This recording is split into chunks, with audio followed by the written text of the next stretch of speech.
الحمد لله رب العالمين والعاقبة للمتقين ولا عدوان إلا على الظالمين والصلاة والسلام على سيدنا محمد وعلى آله وأصحابه وأهل بيته أجمعين. أما بعد، فقد قال الله تبارك وتعالى في كتابه الكريم بعد أعوذ بالله من الشيطان الرجيم: بسم الله الرحمن الرحيم.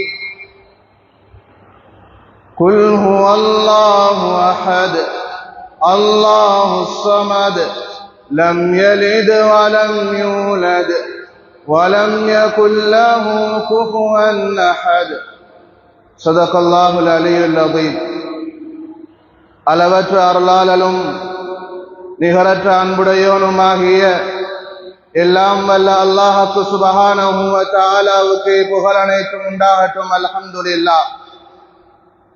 சத்திய திருத்தூதர், சன்மார்க்க போதகர், சாந்தி மார்க்கம் ஏந்தி வந்த ஸல்லல்லாஹு அலைஹி வஸல்லம் அன்னவர்கள் மீதிலும், சன்மார்க்கம் எனும் சாம்ராஜ்யத்தை கட்டியெழுப்புவதற்காக வேண்டி தங்களுடைய உயிர்களை எல்லாம் கற்களாக பாவித்த அன்னாருடைய உத்தம தோழர்களாகிய சஹாபாக்கள், தாபிஊன்கள், தபோ தாபிஈன்கள், கியாமத்துடைய நாள் வரும் வரை வரக்கூடிய உண்மையான முஃமின்கள், முஸ்லிம்கள் அனைவர்கள் மீதிலும் சலாத்தும் சலாமும் உண்டாவதாக என்று வேண்டிக் கொண்டதன் பின்னால், புனித ஜும்ஆவுடைய கடமையை நிறைவேற்றுவதற்காக வேண்டி நேர காலத்தோடு வந்து நவைத்துல் இஅ்திகாஃப லில்லாஹி தஆலா, அல்லாஹ்வுக்காக அவனுடைய மாளிகையிலே நான் தடுத்திருக்கிறேன் என்ற நியத்தோடு அமர்ந்திருக்கக்கூடிய அல்லாஹ்வுடைய நல்லடியார்களே, அன்பிற்குரிய இஸ்லாமிய சகோதரர்களே, அல்லாஹ்வுக்கு சுப்ஹானஹு வ தஆலா உலகத்திலே நாம் வாழுகிற காலங்களில் எந்த விடயங்களை தவிர்த்து வாருமாறு வழிகாட்டியிருக்கிறானோ அந்த விடயங்களை நம்முடைய வாழ்க்கையில் முற்றுமுழுதாக தவிர்ந்து வாழும்படியும், எந்த விடயங்களை எடுத்து நடக்குமாறு சொல்லியிருக்கிறானோ அந்த விடயங்களை நம்மால் முடியுமான அளவு எடுத்து நடக்கும்படியும் முதலில் அடியேனுக்கும் அப்பால் உங்களுக்கும் தக்வாவை கொண்டு வசியத்தும் நசீஹத்தும் கூறிக்கொள்கிறேன். கண்ணியமானவர்களே, அல்லாஹ்வுக்கு சுப்ஹானஹு வ தஆலா குறுகிய ஒரு கால வாழ்க்கையை கொடுத்து இந்த உலகத்துக்கு அல்லாஹ் நம்மை அனுப்பி வைத்திருக்கிறார். அல்லாஹ்வுக்கு சுப்ஹானஹு வ தஆலா அவனுடைய அடியார்களாகிய எங்களை சோதிப்பதற்காக, அல்லாஹ்வுக்கு சுப்ஹானஹு வ தஆலா அவனால் கடமையாக்கப்பட்ட விடயங்களை மனிதர்கள் உலகிலே எவ்வாறு நிறைவேற்றுகிறார்கள் என்ற ஒரு சோதனைக்காக அல்லாஹ்வுக்கு சுப்ஹானஹு வ தஆலா இந்த உலகத்துக்கு எங்களை அனுப்பி, அல்லாஹ்வுக்கு சுப்ஹானஹு வ தஆலா இந்த உலகத்திலே கோடான கோடி படைப்பினங்களை படைத்து, அல்லாஹ்வுக்கு சுப்ஹானஹு வ தஆலா இந்த மனிதன் இந்த உலகத்திலே வாழ்வதற்கு தோதுவாக இந்த உலகை ஏற்பாடு செய்து, இந்த உலகத்திலே அல்லாஹ் அவனுடைய அடியார்களாக எங்களிடம் எதிர்பார்க்கிறது, தன்னுடைய அடியான் அவனை முழுவதுமாக அல்லாஹ்விடம் ஒப்படைத்து விட வேண்டும் என்று அல்லாஹ் விரும்புகிறார். உலகிலே வாழுகிற பொழுது அவனுடைய அடியான் அனைத்து விடயங்களிலும் அல்லாஹ்வுடைய கட்டளையும் ஸல்லல்லாஹு அலைஹி வஸல்லம் அன்னவர்களுடைய வழிகாட்டலையும் எடுத்துக்கொள்ள வேண்டும் என்று அல்லாஹ் எதிர்பார்க்கிறார். கண்ணியமானவர்களே, உலகத்திலே நாம் வாழுகிற பொழுது எத்தனையோ விடயங்களை விரும்புகிறோம்.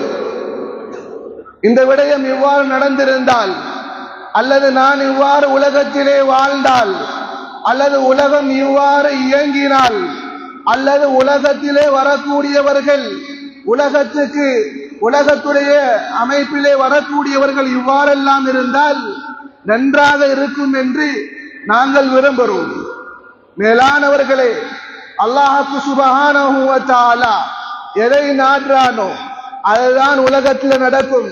அல்லாஹ் சொல்கிறான், இப்ன ஆதம் இன்னக துரீத் வ அனா உரீத். ஆதமுடைய மகனே, மனிதர்களே, நீங்களும் சில விடயங்களை விரும்புகிறீர்கள். வ உரீத், நானும் விரும்புகிறேன். வ இன்னமா யகூனு மா உரீத், உலகத்திலே நான் எதை விரும்புகிறேனோ, நான் எதை நாடுகிறேனோ அதுதான் நடக்கும் என்று அல்லாஹ் சொல்லுகிறான். ஃபைன் சல்லம்த இலா மா ஃபீமா உரீத், நான் எந்த விடயத்தை நாடுகிறேனோ, அல்லாஹ் உலகத்தில் எதை நாடுறானோ, அல்லாஹ்வுடைய கட்டளை என்னவோ அதற்கு தோதுவாக அதற்கு நீ அடிபணிந்து விட்டால், ஃபகஃபைதுக ஃபீமா துரீத், நீ விரும்புகிற விடயங்களில் உனக்கு போதுமானவனாக நான் ஆகிவிடுவேன். அல்லாஹ் விடயத்தை கடமையாக்கி அல்லாஹ் சில விடயங்களை சொல்லி, உலகிலே நீங்கள் வாழுகிற பொழுது இவ்வாறு வாழுங்கள் என்று சொன்னா அதுக்கு நீங்க அடிபணிந்தால், நீ விரும்புகிற விடயத்தை உனக்கு தோதுவாக நான் ஆக்கி வைப்பேன் என்று அல்லாஹ் சொல்லுகிறார். ஃபஇல்லம் துஸ்லிம் இலா மா ஃபீமா உரீத், நான் விரும்புகிற விடயத்துக்கு நீ அடிபணியவில்லை என்றால், அதாக்குக ஃபீமா துரீத், நீ விரும்புகிற விடயத்தில் உனக்கு களைப்பை உண்டாக்கி விடுவேன். அல்லாஹ் உலகிலே ஒன்றை நாடிவிட்டால், உலகிலே உள்ள மனிதர்கள் முழுவதுமாக முயற்சி செய்து எவ்வாறெல்லாம் அவர்களால் கால நேரங்களை செலவழிக்க முடியுமோ அவ்வாறெல்லாம் அவர்கள் கால நேரங்களை செலவழித்தாலும், ثم لا يكون إلا ما أريد, நீ நாடுறது நடக்காது, நான் எதை நாடுகிறேனோ அதுதான் நடக்கும் என்று அல்லாஹ் சொல்லுகிறார். மேலானவர்களே, இன்றைக்கு உலகத்தில் நிறைய பிரச்சனைகள், சவால்கள் என்று நாங்க பார்க்கிறோம். பொருளாதார ரீதியாக, குடும்பம் என்ற அடிப்படையில், தொழில்கள் என்ற அடிப்படையில் இவ்வாறு எங்களுக்கு ஏற்படக்கூடிய பிரச்சனைகள் அல்லது நாங்க முன்னோக்கிற சவால்கள் அல்லது எங்களுடைய தேவைகளை நிறைவேற்றிக் கொள்வதற்காக நாங்கள் உருவாக்க நினைக்கின்ற ஒரு களம், ஒரு அமைப்பு, அது அல்லாஹ்வுக்கு சுப்ஹானஹு வ தஆலா நாடியதுதான் நடக்கும். அல்லாஹ்வுடைய நாட்டத்தில் இல்லாத எதுவும் நடக்காது என்று அல்லாஹ் சொல்கிறார். இந்த உலகம் இயங்கணும் என்றால், இந்த உலகம் இயங்குகிறது, உலகத்துடைய விடயங்கள் எல்லாம் சீராக நடந்து கொண்டிருப்பது அல்லாஹ்வுடைய நாட்டத்தை தவிர வேறெதுவும் இல்லை. கண்ணியமானவர்களே, உலகில் வரக்கூடிய சோதனைகளுக்கு காரணம் எங்களால் ஏற்படக்கூடிய விடயங்களை தவிர வேறொன்றும் இல்லை. உலகில் நாங்க அல்லாஹ்வுடைய கட்டளையை மறந்து அல்லாஹ் சில விடயங்களை சொல்லுகிற பொழுது அந்த விடயங்களிலே பராமுகமாக இருந்து ரசூலுல்லாஹி ஸல்லல்லாஹு அலைஹி வஸல்லம் அவர்கள் தேவை ஏற்படுகிற பொழுது நீங்கள் எவ்வாறு நடந்து கொள்ள வேண்டும் என்பதை ஸல்லல்லாஹு அலைஹி வஸல்லம் அவர்கள் கண்ணியமானவர்களே எங்களுக்கு வாழ்ந்து காட்டியிருக்கிறார்கள். மேகம் கருத்து விடுகிற பொழுது கடும் சூட்டிலே வாடுகிற அந்த மதீனத்து மக்கள் சந்தோஷமாக அந்த மேகத்தை பார்த்து குதூகலிக்கிற நேரம் ஸல்லல்லாஹு அலைஹி வஸல்லம் அவர்களுடைய நடவடிக்கை எவ்வாறு இருக்கும் என்பதை ஆயிஷா ரலியல்லாஹு இந்த மேகத்துடைய மலை மேகத்தை பார்த்து, ஆனா அல்லாஹ் குர்ஆன்ல இந்த மலை மேகம் சந்தோஷத்துக்குரியதா, இந்த மேகத்தின் மூலமாக அழிக்கப்பட்ட ஒரு சமூகம் அழிக்கப்பட்ட வரலாறையும் அல்லாஹ் சொல்லுகிறானே என்ற அச்சத்தோடு பயத்தோடு ஸல்லல்லாஹு அலைஹி வஸல்லம் அவர்கள் இருந்ததையும் நாங்க மறந்து விட முடியாது. ஆக மேலானவர்களே, அல்லாஹ்வுடைய நாட்டம், அல்லாஹ் நாடியது உலகத்திலே நடந்து கொண்டிருக்கிறது. எங்களை அல்லாஹ்வுடைய நாட்டத்திற்கு தோதுவாக அல்லாஹுடைய கட்டளைகளுக்கு ஏதுவாக அமைத்துக் கொள்வதுதான் மிக முக்கியமான ஒரு விடயமாக இருந்து கொண்டிருக்கிறது. மேலானவர்களே, உலகிலே நாங்கள் வாழுகிற காலங்களில் எங்களுடைய மௌத்தை ஞாபகப்படுத்துகிறது மிக முக்கியமான ஒன்று. ஏனென்றா உலகத்தில் நாங்கள் வாழுகிற நேரம் மௌத்துடைய சிந்தனையோடு நாங்கள் வாழ்வோம் என்றிருந்தால் கண்ணியமானவர்களே, எங்களுடைய சிந்தனை, எங்களுடைய பேச்சுக்கள், எங்களுடைய நடவடிக்கைகள் அல்லாஹுடைய கட்டளைக்கு அப்பால் செல்வதற்கு சற்றும் உள்ளம் இடம் கொடுக்காது.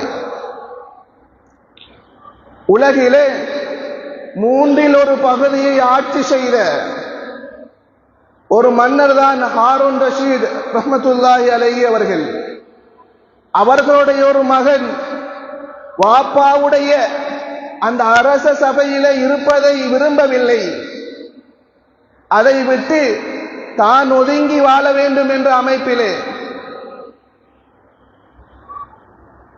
துறவரத்தை அல்லது அவர்கள் தனியாக ஒரு பகுதிக்கு செல்கிறார்கள், ஒரு இடத்திலே தங்கி இருக்கிறார்கள். அந்த இடத்திலே அவர்கள் இருக்கிற பொழுது அவர்களுக்கு மரணத்துடைய சக்கராத்துடைய நேரம் வருகிறது. அந்த நேரம் தனக்கு பக்கத்தில் இருந்த ஒரு சகோதரிடம் ஒரு விடயத்தை சொல்லுகிறார்கள்.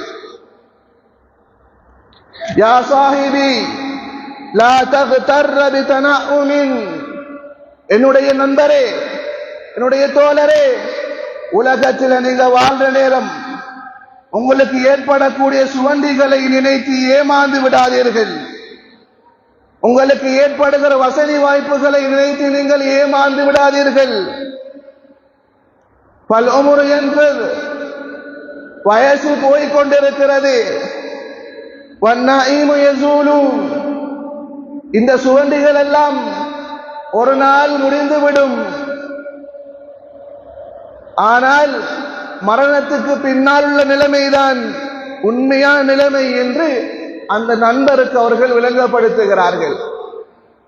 இன்னும் சில இடங்களில் அவர்கள் சொன்னதாக, ஹாரூன் ரஷீத் ரஹ்மத்துல்லாஹி அலைஹிவுடைய மகன் சொன்னதாக பதிவு செய்யப்பட்டிருக்கிறது, புதிய ஆடையினால் என்னை கஃபன் செய்யக்கூடாது என்று அவர்கள் சொன்னதாக சொல்லுகிறார்கள். ஆக மேலானவர்களே, உலகத்திலே நாங்கள் வாழ்ற நேரம் அல்லாஹுடைய கட்டளைகளை எடுத்து நடப்பதற்கும் எங்களுடைய வாழ்க்கையில் ஸல்லல்லாஹு அலைஹி வஸல்லம் அவர்களுடைய சுன்னாவை எடுத்து நடப்பதற்கும் மிக முக்கியமான ஒன்று எங்களுடைய மரணத்தை நாங்க மறந்துடாமல் இருக்கிறது. மேலானவர்களே, அல்லாஹ் உலகத்தில் 2 மார்க்கத்துடைய முழு உலகத்துடைய மொத்த விடயங்களையும் 2 விதமாக சொல்லி காட்டுறார். ஒன்று அது ஹுகூகுல்லாஹ், அல்லாஹோடு சம்பந்தப்பட்ட கடமைகள். அடுத்தது ஹுகூகுல் இபாத்,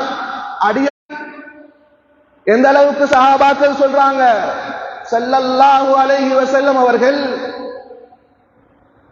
மரணித்து விட்டார்களோ என்று எண்ணுகிற அளவுக்கு சுஜூதிலே இருப்பாங்க என்று ஹதீஸ்கள் சொல்லுகிறது. கண்ணியமானவர்களே, ஒரு மனிதர் மௌத்தாகிட்டாரே என்று நினைக்கிற அளவுக்குண்டா ஸல்லல்லாஹு அலைஹி வஸல்லம் எவ்வளவு நேரம் அந்த சுஜூதுல அவன் நேரங்களை செலவழிச்சிருப்பான். மேலான இன்றைக்கு பிரச்சனை இல்லாதவங்க யார் இருக்கிறோம் உலகத்துல? யாருக்கு பிரச்சனை இல்லை, யாருக்கு நோய் இல்லை, யாருக்கு பொருளாதார பிரச்சனை இல்லை? கண்ணியமானவர்களே, எல்லாம் இருக்கிறது.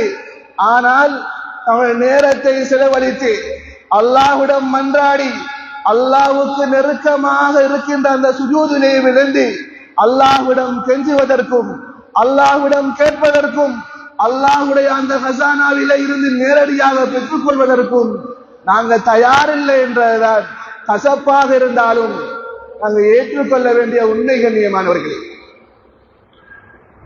ஸல்லல்லாஹு அலைஹி வஸல்லம் சொல்றாங்க, அல் மஸ்ஜிது பைத்து குல்லி தகியின், وَكَلَّفَ اللَّهُ لِمَنْ كَانَ الْمَسْجِدُ بَيْتَهُ பள்ளி வாயல்கள் இருக்கிறது, இது இறையச்சமுள்ள தக்குவாதாரிகளுடைய வீடு என்று சொல்லுகிறார்கள். அல்லாஹ்வுடைய பயம். ஏன் ஸல்லல்லாஹு அலைஹி வஸல்லம் அவர்கள் அவர்களை பாதிக்கிற அளவுக்கு, அவர்களுடைய மனம் சங்கடப்படுகிற அளவுக்கு, அல்லது உள்ளத்திலே பயம் வருகிற அளவுக்கு கண்ணியமானவர்களே, ஏதேனும் ஒரு பிரச்சனை வந்துட்டா ஸல்லல்லாஹு அலைஹி வஸல்லம் பள்ளி வாயலுக்கு விரைஞ்சிடுவார். நாங்க எப்பயாவது அப்படியான ஒரு தேவை ஏற்படுகிற பொழுது பள்ளி வாயிலை நோக்கி அல்லாஹ்விடம் வந்து 2 ரக்காத்துகள் தொழுது அல்லாஹ்விடம் ஒப்படைத்து இருக்கிறோமா என்பதை நாங்கள் ஒவ்வொருவரும் சிந்திக்க கடமைப்பட்டிருக்கிறோம்.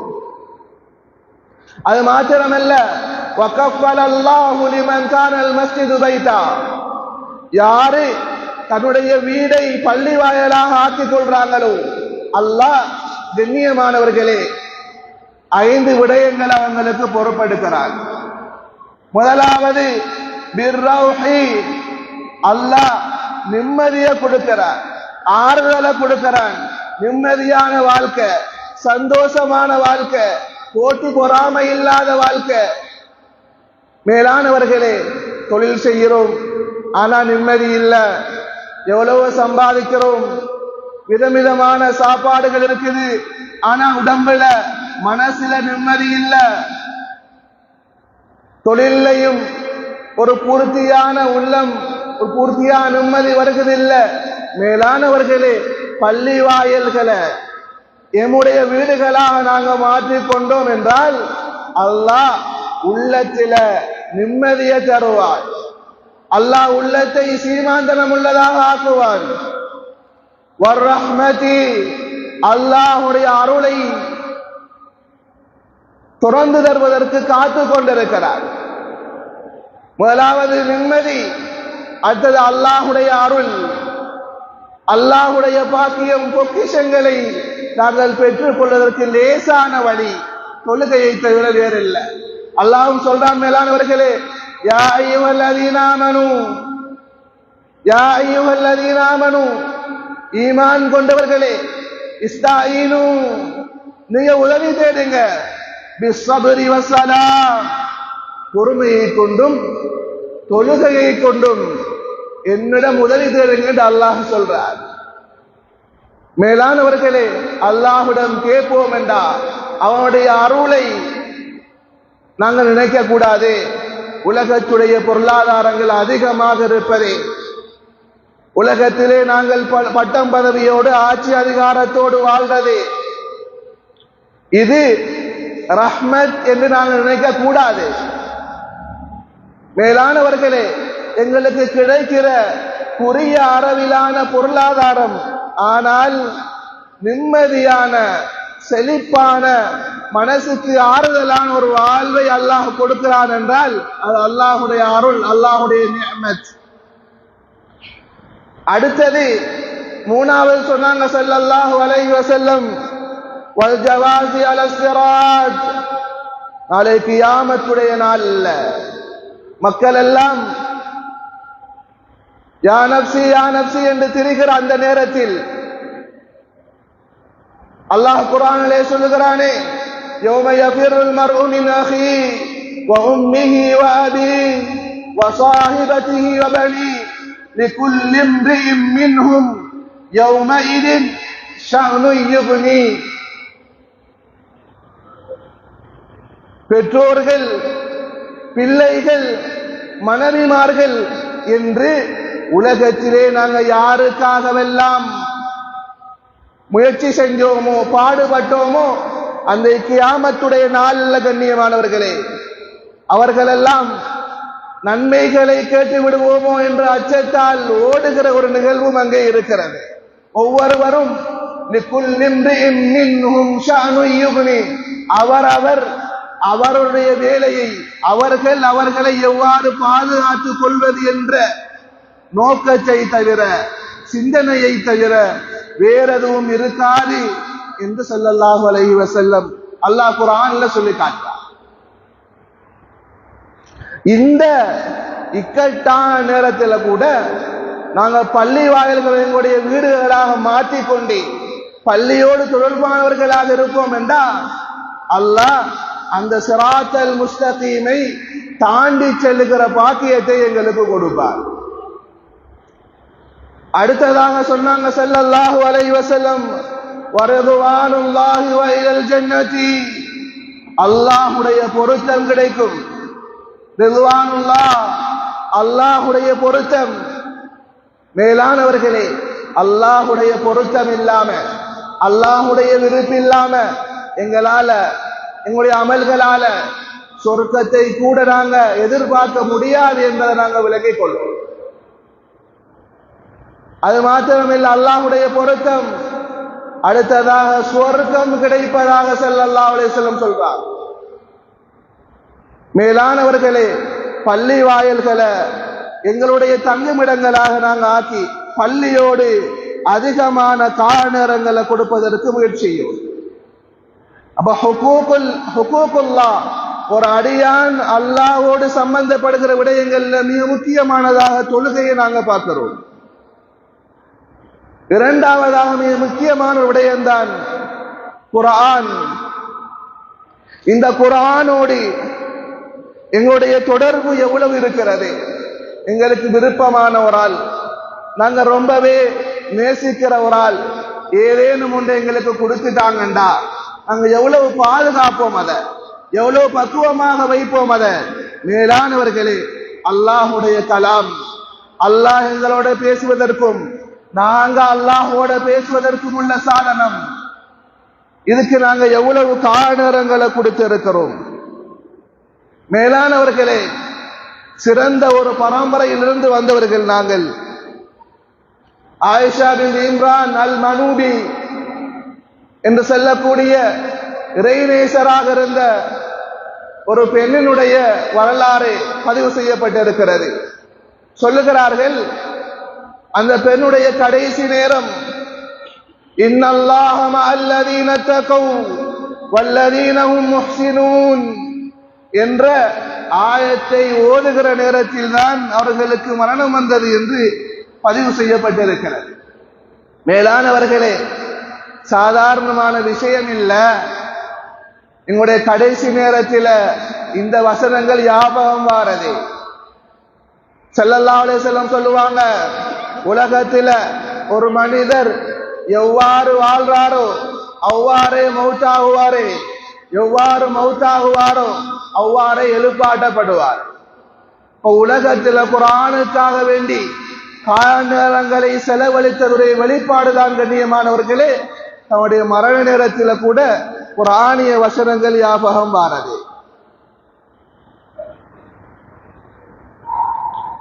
இந்த பெண்மணி அவங்க மரணிக்கிற நேரம் 1520 குர்ஆன்களை ஹத்மா செய்திருந்ததாக, ஓதி முடித்திருந்ததாக பதிவு செய்யப்பட்டிருக்கிறது. அடுத்ததாக மேலானவர்களே, ஹுகூகுல் இபாதுடைய விஷயம். ஒரு அடியான் இன்னும் ஒரு அடியானுக்கு செய்ய வேண்டிய விடயங்கள்.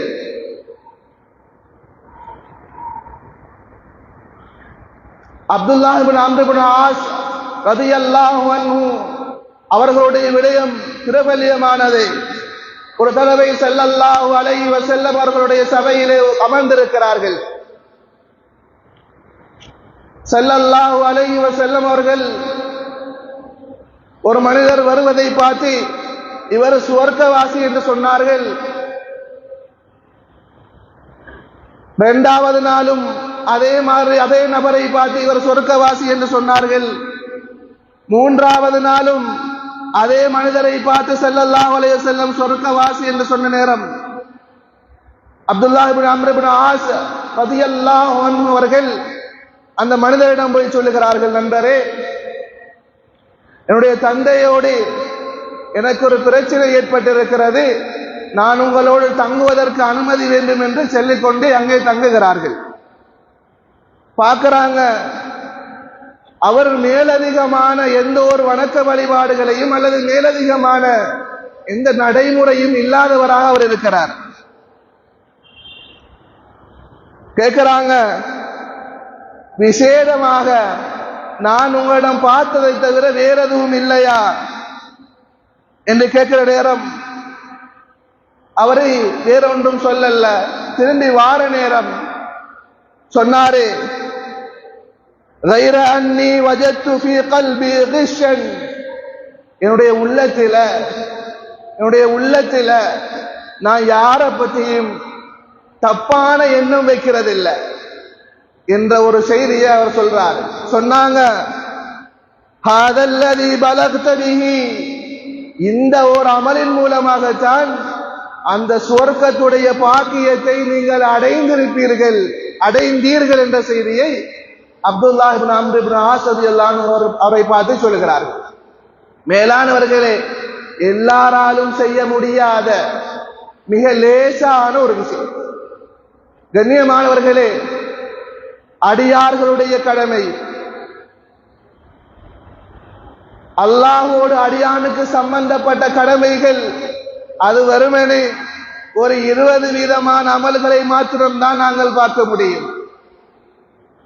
முஆமலாத் கொடுக்கல் வாங்கல் என்றும், முஆஷராத் குடும்ப வாழ்வு என்றும், அடியார்களோடு சம்பந்தப்படுகிற கடமைகள் 80 விதமான கடமைகள் இருக்கிறது.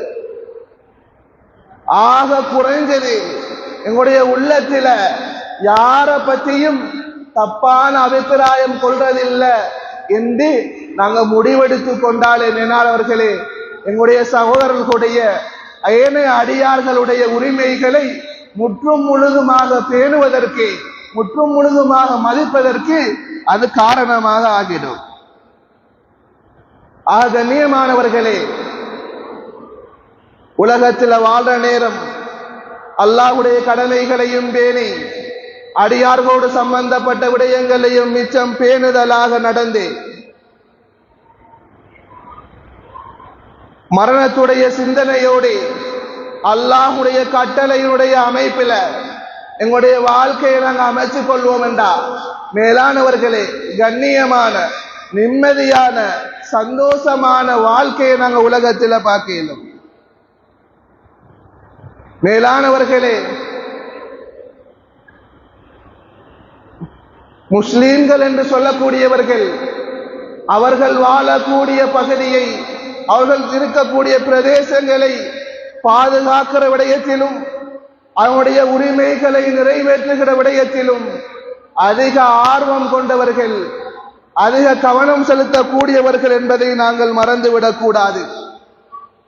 அதன் அடிப்படையில் ஒவ்வொரு முஸ்லீமுக்கும் அவன் சம்பந்தப்பட்ட, அவன் வாழுகின்ற அந்த பகுதிகளில் அவனுக்கு ஏற்படுகின்ற விடயங்களை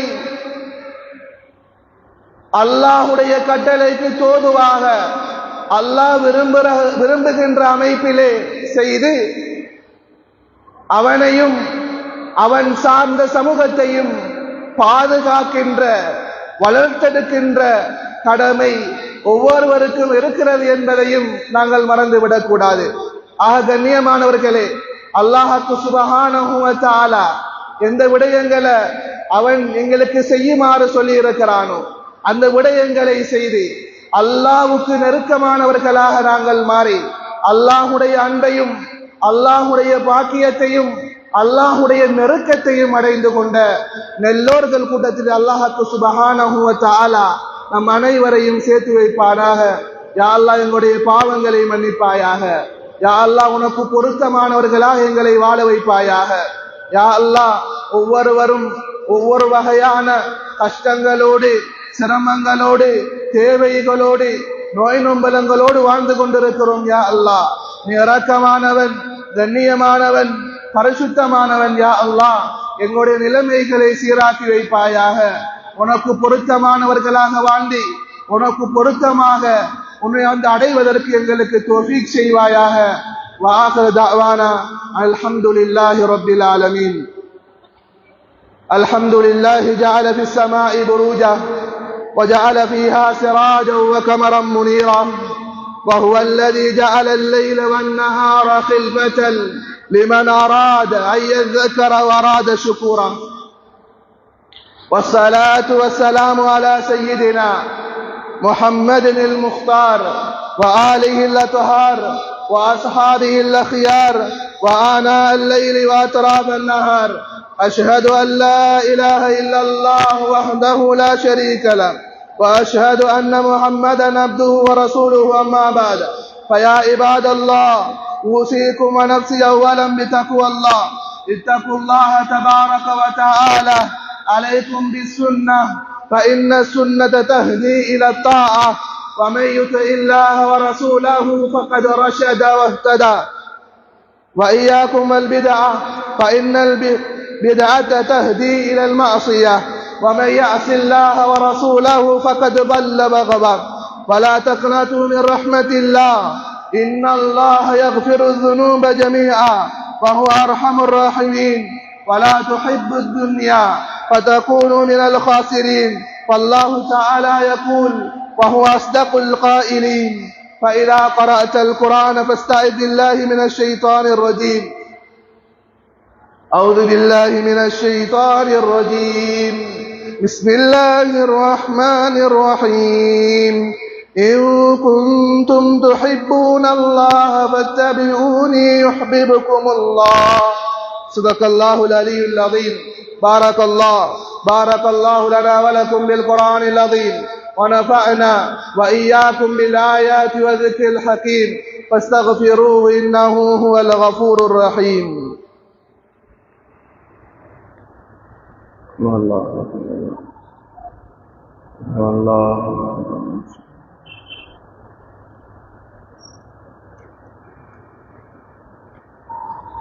إن الحمد لله نحمده ونستعينه ونستغفره ونؤمن به ونتوكل عليه، ونعوذ بالله من شرور